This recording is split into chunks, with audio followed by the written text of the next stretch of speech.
Hello again, I'm Jeremy Di Veraqueño from BTVD2C CTB. We, the group of BTVD2C CTB, conducting an interview to LGBT couple inside the campus.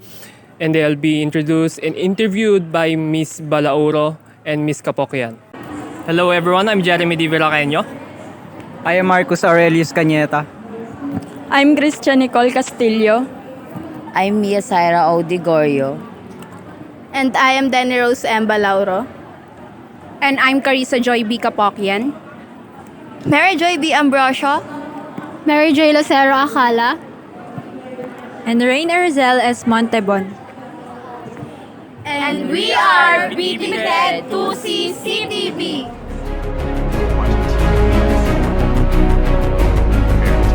Just like kind of like a transition.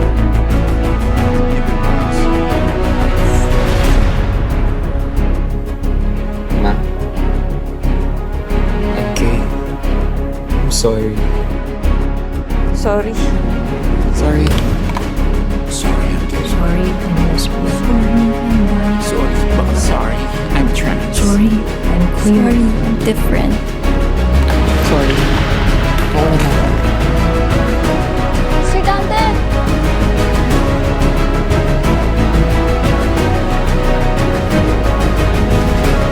I'm so sorry for staring. Ang ganda kasi ng lipstick mo. Where'd you find it?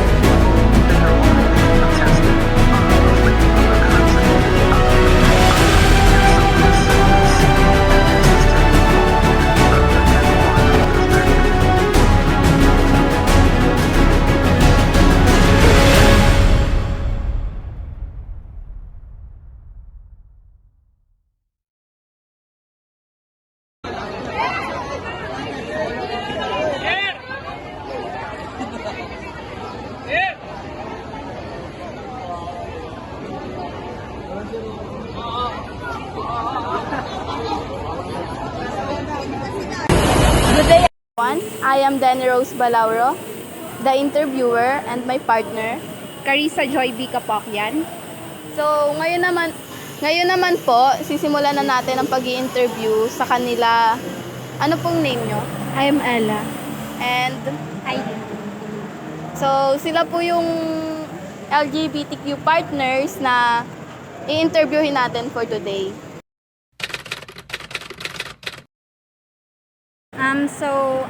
Pinakilala siya ng kaibigan ko sa akin.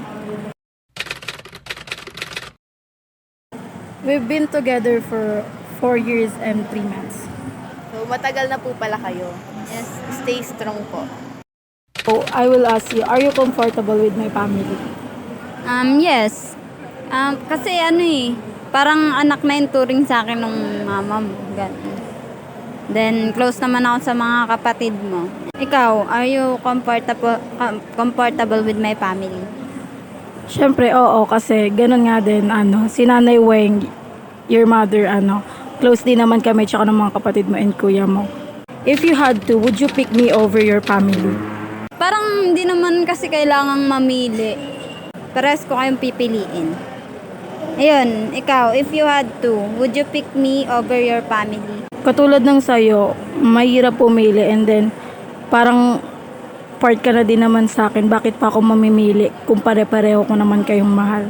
So, third question, if we weren't dating, would you date any of my friends? Siguro hindi.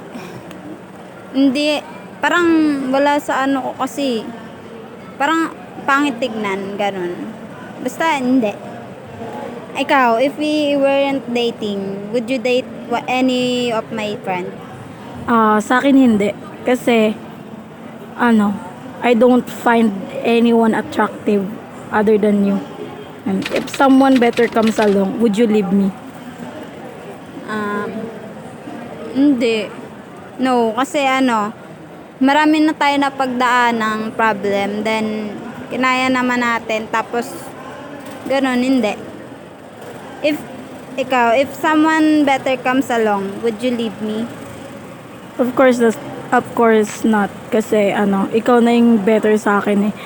Parang nag-grow na tayo together and I want to grow more with you and para sa akin ikaw na yung better kasi you care and you love me. And then next question, was there a time when you were ashamed of me? Wala naman. Wala. Wala. Hindi naman. Ikaw, was there a time when you were ashamed of me? Ashamed of, hindi naman talaga siya ashamed, but sometimes lang kapag nag-argue ka sa mga tricycle driver. And then yan. Next, is there anything that would break us apart? Sa tingin ko,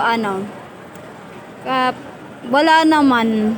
Sa tingin ko, kasi ang dami, yun nga, katulad ng sinabi ko kanina, ang dami na nating napagdaanan na problem, then kinaya naman natin. So, yung mga dadating na problem, so, feeling ko, kaya naman natin yun, kaya hindi. Ikaw, is there anything that would break us apart? Para sa akin kapag hindi mo na ako mahal or kapag hindi mo na ako nakikita kasama sa future mo. Yun. I would gladly accept. And next, if I told you that we will get married tomorrow, would you consider it? Kung ngayon, syempre hindi pa. Kasi kasi kung ngayon nag-aaral pa tayo tapos wala pa tayong sapat na kakayanan para mag-provide ng para sa sarili nating dalawa, hindi pa. So kapag sa future pwede, siguro pwede naman kasi kapag pareho na tayong stable, ganon. Ikaw, if I told you that we get married tomorrow, would you consider it? We have the same mindset, because if now that we are not stable, I would not consider it because I would like to live a comfortable life with you. Yan. Gusto ko lang itanong kung may i-advise ba kayo sa ibang part ng LGBTQ couples?